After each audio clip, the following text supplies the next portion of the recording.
Welcome, everyone, to the Monday edition of Fair Territory. We are live on this Monday. That's right, live. And we've got, as usual, a ton to talk about. We're going to get into the Braves. We're going to get into a lot of different things, including what I wrote about the Red Sox over the weekend. But let's start with the Atlanta Braves, because what has happened to them is unexpected, and it is borderline shocking. Remember, this is a team, 7 straight playoff appearances, 2021 World Series champions. I picked them to be back in the World Series this year again. I thought they were that good. They are not. This is a team that has lost 7 straight games, 7 straight, 14 of 17. And I wrote Friday after that shocking loss on Thursday that if they didn't turn it around, it would be fair to question whether they lost too much fabric, whether they lost too much leadership with Freddie Freeman and Dansby Swanson and Max Fried leaving over the last couple of years. I questioned at that time whether ultimately it would be fair to question just the way Alex Anthopoulos put this team together. I said there will be a lot of questions if they don't turn it around. Well, so far they are not turning it around. They had a bad offseason when you look at it, and even going into the season, we kind of knew that. Jurickson Profar was their biggest offensive addition. AJ Minter was gone. Joe Jimenez was hurt. They didn't really do much to fix their bullpen. So yet, even with all that, there was a ton of talent there, and for whatever reasons, even with Acuna and Strider coming back, it has not clicked. Now, there is a lot of talk I see on X and elsewhere about firing Brian Snitker. I don't see that happening. This is his 49th year in the organization. He's the guy who put them in the playoffs 7 straight years, or at least led them to that. He's the guy who won the World Series in 2021. And if you're Alex Anthopoulos, president of baseball operations, you can't blame Brian Snitker when a lot of this is on you. And a lot of this, frankly, is on underperformance of the players. I don't know that you can blame Snitker for any of that. But let's look at where the Braves stand right now, because it is, as I said at the top of the show, rather shocking. The NL East standings, the National League East, where the Braves were supposed to contend with the Mets, with the Phillies, not happening. They are 2.5 games behind the Nationals. They are just 2.5 games ahead of the Marlins, the lowly Miami Marlins. And I mentioned Acuna and Strider and how they were supposed to be elixirs. Solutions for the Braves. Well, since Acuna has come back, they're 3-12. Strider is 0-5 with a 5.4 ERA this season since he's returned from his Tommy John surgery. And the team overall just has not played the way any of us thought they would. So in that column I wrote on Friday, I cited the examples of the 2021 Braves and the 2024 Mets and Astros as teams that were in similar positions at this time of year, at this date, and yet rallied back. Since then, the Braves have lost 3 more games. They're 9-19 in one-run games. That's an amazing number, 9-19. Even if you were somewhat lucky, you'd be winning more than that, but they have not been lucky and they have not been good. So you wonder where it all goes with the Braves. I'm wondering that. And right now, I don't know that they're going to fire the manager. I said that already. I don't believe that's going to happen. Are they trending toward becoming a seller and Marcell Ozuna becoming available? Yeah, they're trending that way. If they're buried, they might be a seller. All right, we want to talk about some other teams as well, some other divisions. And let's go over to the other Eastern Division, the American League East. Just saw the Yankees over the weekend lose 2 of 3 to the Red Sox. And coming into this season, what did many of us think? That the Orioles and Red Sox would be the 2 teams that would challenge the Yankees, 2 teams contending for the AL East title. Red Sox still might. It's time left for them, and if they do some things to straighten out, they could be okay. But what's surprising about this division race are the 2 teams that seem to have the best shot right now of anyone of catching the Yankees, and that would be the Toronto Blue Jays and the Tampa Bay Rays. Let's look at the AL East standings, and I'll show you what I'm talking about with regard to this particular race. Yes, the Yankees are in first place, but the Rays and the Jays, both 4.5 back, both on similar runs here. Both of these teams were 16-20, 16-21, and they've come back to see those records right there, 35-30. Now, the Yankees aren't flawless. We saw that over the weekend. Starting pitching, a question still. Bullpen is a question. They need another infielder, as Chris Kirschner of The Athletic pointed out in his article Saturday. So they've got some holes. But the Jays, yeah, they have holes too. And I'm encouraged that they're playing better. I'm not totally convinced. And the reason I'm not totally convinced is because of their rotation. They've got three guys going pretty good: Barrios, Bassett, and Gossman. After that, Bowden Francis has not been the same as he was last year. They are waiting on Max Scherzer. This team, for all of its quality in the rotation, is 26th in the league in rotation ERA, largely because of the fourth and fifth spots. Their offense, that's been encouraging. And it's been great to see George Springer have this revival. Great to see Addison Barger come on the way he has. But they're still missing Santander, still missing Dalton Varsho, I should say. And it's going to be a challenge for them without better starting pitching to really sustain what they're doing. I give them a ton of credit. They've played really well. They have been a team that has come on now. But I don't see them quite as good as the next team I'm going to talk about, the Tampa Bay Rays. The Rays, 14-4 in their last 18 games, unbeaten in 6 straight series. And when you look at their statistics, their profile, they're in a better place than the Jays are, in my opinion. I might be wrong about that. But the Rays here are 11th in rotation ERA, 4th in bullpen ERA, 12th in runs per game. That's pretty good quality all the way across. Now, if they get Ha-Seong Kim back, and they will soon, that should enhance their offense and defense, and also just should give them a little bit more depth in their lineup. I'm still questioning their lineup. It's always something that's going to be a little bit short compared to some of these other powerhouse clubs. But the Rays have done quite well here, and maybe they get Shane McClanahan back to their rotation. And if that happens, wow, it's an even better rotation. So I like what the Jays are doing. I like what the Rays are doing. Do I see them challenging the Yankees? Maybe not, but they're doing pretty well. Okay, NL West, similar kind of circumstance. Now, these teams that I'm going to talk about here are worthy challengers so far to what we've seen to the Los Angeles Dodgers. And in one case, not a surprise, and in one case, yes, a definite surprise. The Padres are not a surprise. They're one game back, as are the Giants. We'll show you these standings as well of the Los Angeles Dodgers. And the Dodgers, oh my gosh, I've said this before, I'll say it again. They're not running away, folks. It's not looking like we all thought it was going to look. 120 losses, wrecking the sport and all that. They might still win the division. They might still win the World Series. But they have 14 pitchers on the injured list still. They seem to add one a week as another comes back. And I just kind of question with the Dodgers, when it's time to go, it's going to be time to go at some point to compete at a higher level. Are they going to be healthy enough at that point? Who knows with this team? They break pitchers like none other. We've seen this over the years now. And while they still have a wealth of talent, incredible depth, they are not a team that is without vulnerability. Let's put it that way. So the Padres, how good are they? It's interesting. They have lost Michael King. We don't know when he's coming back. Yu Darvish, we don't know what they're going to get from him.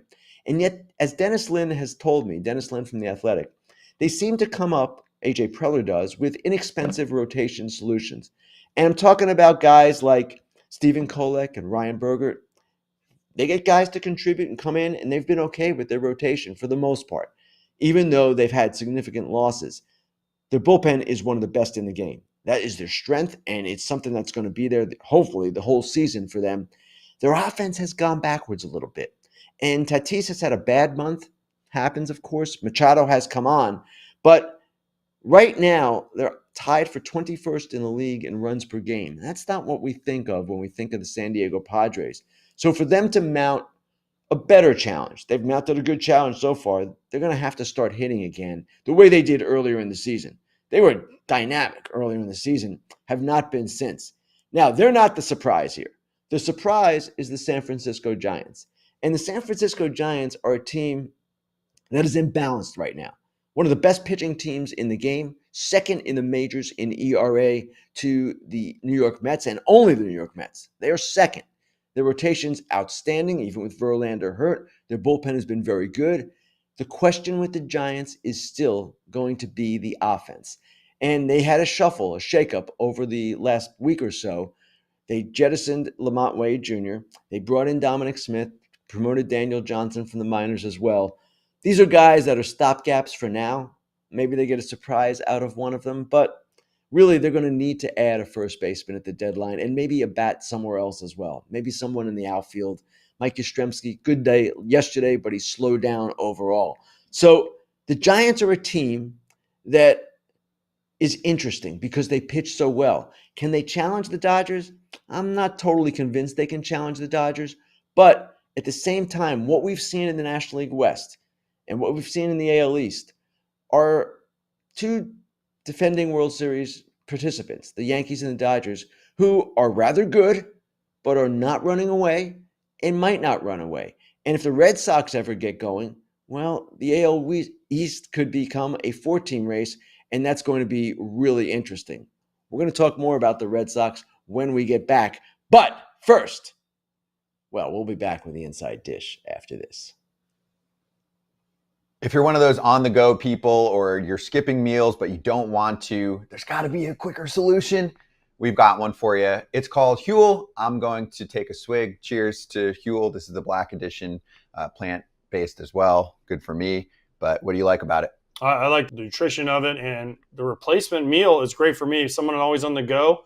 Like, man, I can just grab one of these out of my fridge, lunch, breakfast, whatever it takes. Whatever meal I'm not going to have time to eat, it fills me up, and it tastes great. You know why? Because it tastes like milkshake, ice cream, whatever you want to call it, whatever flavor you get is delicious. 35 grams of protein, 6 grams of fiber, 27 vitamins and minerals, low sugar. You can get yourself 15% off plus a free gift for new customers using the exclusive FT code FOUL, F-O-U-L, at Huel.com/FOUL. Please see our description for terms and conditions. Skip the stress, not the nutrition. Try Huel today for complete nutrition, bottled.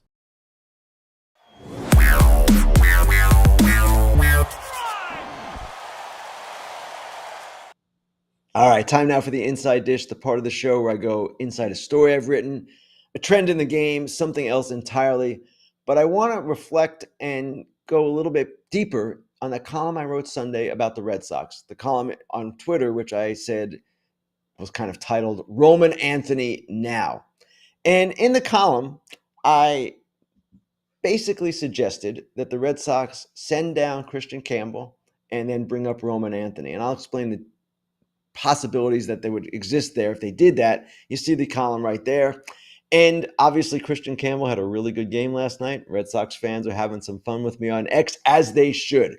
But this is more about defense, and it was always about defense. And the genesis of the column was a play that occurred during the Fox broadcast on Saturday night when Christian Campbell at second base inexplicably broke left on a ground ball to his right. And that kind of, to me, highlighted, there's the play right there, what has been a problem for the Red Sox all season, and Christian Campbell's problem as a rookie. He's a guy who is extremely talented offensively, but needs more reps defensively. He is not solid at second base. His numbers at second are among the worst at that position in the game. So the thought I had, and it's a thought that I'm sure some Red Sox fans had, and I'm sure some in their management have had, is, hey, let's get better defense at second base. Let's find a way to get Roman Anthony up here. Roman Anthony, that same night, Saturday night, hit a 497-foot grand slam that went 115.6 miles per hour. He's a guy that is begging for a promotion, and they cannot find the spot for him. So the problem with the Red Sox all season, and it goes back to the Devers thing, of course, is that their pieces don't fit. They've got guys out of position. They've got guys who just aren't in the right spots, guys that are compromising their defense because they are out of position, and it's hurting their pitching, which is the single biggest problem with this team. Pitching is the number one reason why they are in this position, not offense, pitching. So how do you enhance your pitching? You improve your defense. If you bring up Anthony, you play him in left field, you move Duran to center, where he's not as good as Ceddanne Rafaela, but was a Gold Glove finalist at that position last season. You've got Abreu in right. You put Rafaela at second. You play David Hamilton there as well, and your defense suddenly is better. Now, it's interesting that Campbell, after a really tough month or so, has kind of revived the last 2 days offensively, and it reminds you of what he can be and what he ultimately probably will be. This guy's a talented dude.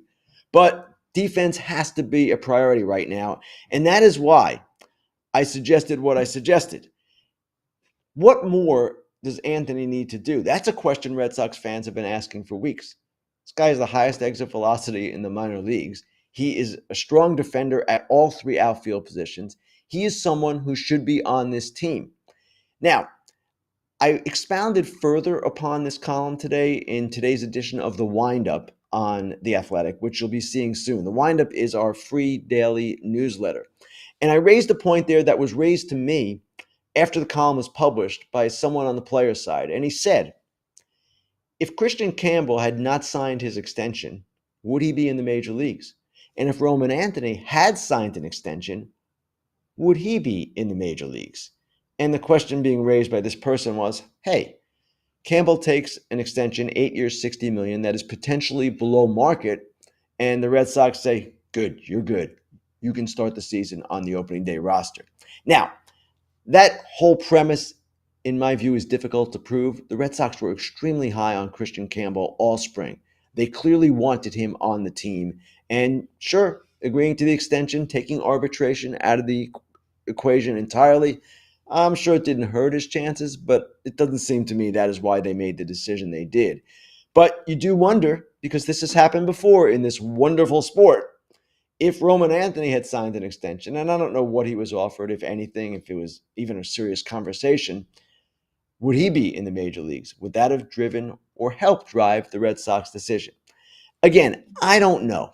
And when it comes to service time questions, the Super 2 question, the cutoff date for Super 2 eligibility is right around now, we think. We don't know ever until the end of the season when that is.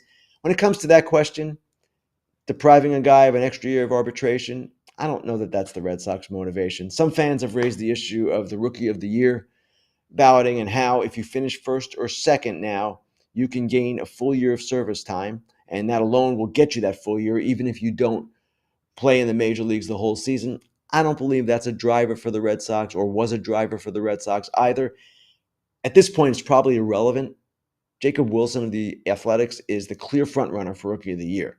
So the Red Sox are not the Pittsburgh Pirates. They're not a team that has to worry or does worry about service time when they make these decisions. But these are the kinds of questions that basically arise when you make decisions that ultimately, in hindsight, look kind of curious. So it's going to be really interesting to see how the Red Sox play this out over the next, week or two. Defense at second base is still an issue. I know Christian Campbell's played well the last 2 days, but it's still an issue. And as I wrote in the column, we've got to show Campbell some grace. He's a kid. He's a guy that they put him at second just 2 years out of the draft. Then they tried him at first, remember, because they wanted Marcelo Meyer at second. And then they needed Marcelo Meyer at third because Alex Bregman got hurt. Bregman's coming back eventually. You have all of these different things in play. As Joe Davis said on the broadcast Saturday, and this was a rather good word to describe the Red Sox, they're disjointed. They're not in a cohesive state right now. Disjointed in the way the roster has been put together. Now, as we just saw over the weekend, they win 2 of 3 from the Yankees, the division leaders. They look pretty good the last 2 days. They are a team with a lot of promise. They can be really good if they pitch. And if they pitch, well, they're going to need good defense behind them. And that was my entire point. My entire point was you got to put the best defense on the field. And to get the best team on the field, you need to get Anthony up and figure out second base. You got to have strength up the middle. Right now, they are not strong up the middle, or at least as strong as they should be. Rafael, great. Story, it's not played all that well defensively. Second base, though, has been an issue. What I wrote, the way I ended this column, it's time to put the talent in the right places and do that once and for all. I stand by that, even if Christian Campbell keeps hitting the way he is. All right, time now for another break. We're going to be back with Grillin Ken right after this. Kratz, life is too short for uncomfortable shorts or for uncomfortable swim trunks because it is summertime. We partnered up with Chubbies. I just got my first order, and I love this look. The swim trunks are tiger sharks. You have to see it if you're listening right now on the pod to believe it. It's worth it. But I'll tell you what you can't do. when you're looking at it, you can't tell how comfortable they are. Mine came, didn't even know I was wearing them. They're so comfy. So comfy, it's like you're naked. We're making catchphrases for them. So don't wait. For a very limited time, shop Chubbies' biggest sale of the year for $45 shorts and up to 65% off select gear. Hit up chubbyshorts.com and grab your favorites before they're gone. Miss the sale, don't sweat it. You can use the FT code in lowercase. It's FOUL, F-O-U-L, for 20% off. Support the show. Let them know FT sent you when the survey asks, and get ready to turn some heads. Summer's here. Dress like it in Chubbies. BetMGM is giving you the chance to win a prize every day during the baseball season. Step into the batter's box for BetMGM's Swing for the Fences free-to-play game. Visit the BetMGM app to access the game, and you'll score a prize if you hit a single, double, triple, or home run. Strikeout? No problem. Try again tomorrow. Gambling problem or concern? There is help. Call 1-800-GAMBLER.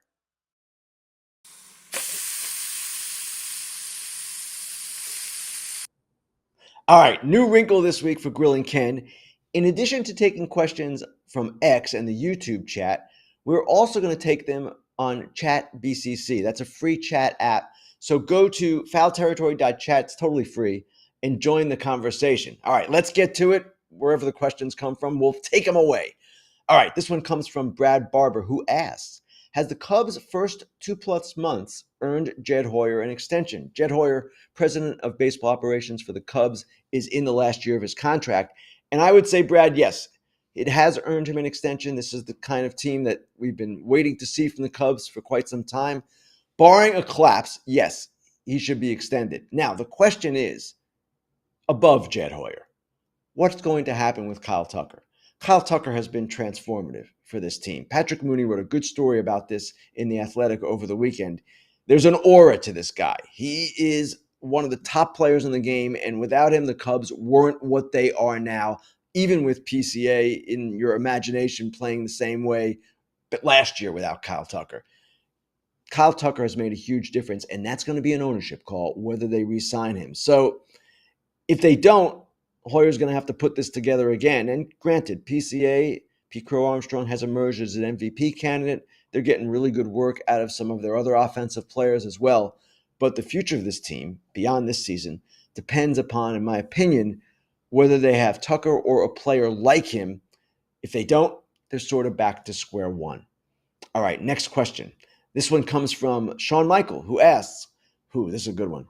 Cal Raleigh is having the single greatest season for a catcher in the history of baseball, but the Mariners can't win. What do they do? Hey, Sean, you're absolutely right.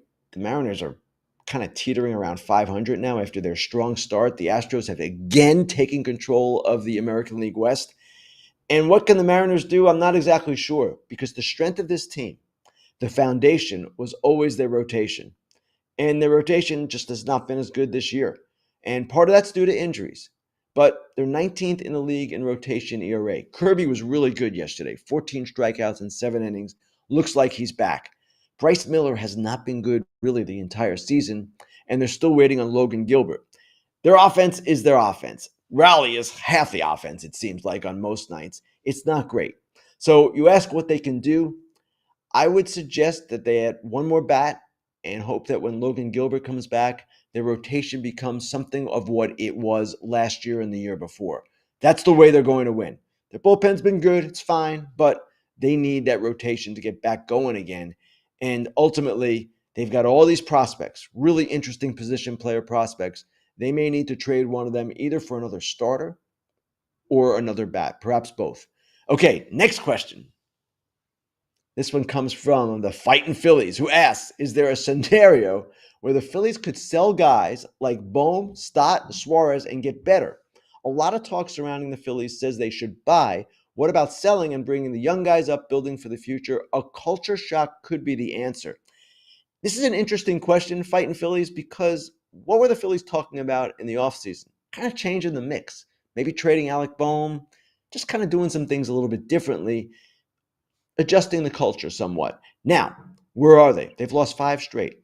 They've lost 9 of 10, gone 1-9 for the first time since June 2019. Bryce Harper's on the injured list. They were swept by the Pirates over the weekend. Now, they're still 9 games over 500. They're still a playoff team in all appearances. I don't expect them to sell and take a step back. That is not John Middleton's style as owner. That is not Dave Dombrowski's style as president of baseball operations. The bigger question is going to be, what can they do to enhance this team? The bullpen's going to be one issue, but offensively, they're a little stagnant. And I don't know exactly what the move would be, but some kind of shakeup, as it was the case in the offseason, might be in order. All right, final question. This one comes from, let's see where it comes from. Oh, I'm sorry. We're not going to get to the final question. It's the show coming to a conclusion. Hey, I want to thank everyone for watching, for listening. We'll be back Thursday, our normal live show with Alana Rizzo. And this will be on Thursday at 12:30 p.m. Eastern, 9:30 Pacific. I want to thank everyone for watching, for listening. And all you evil commenters, I'll even thank you too.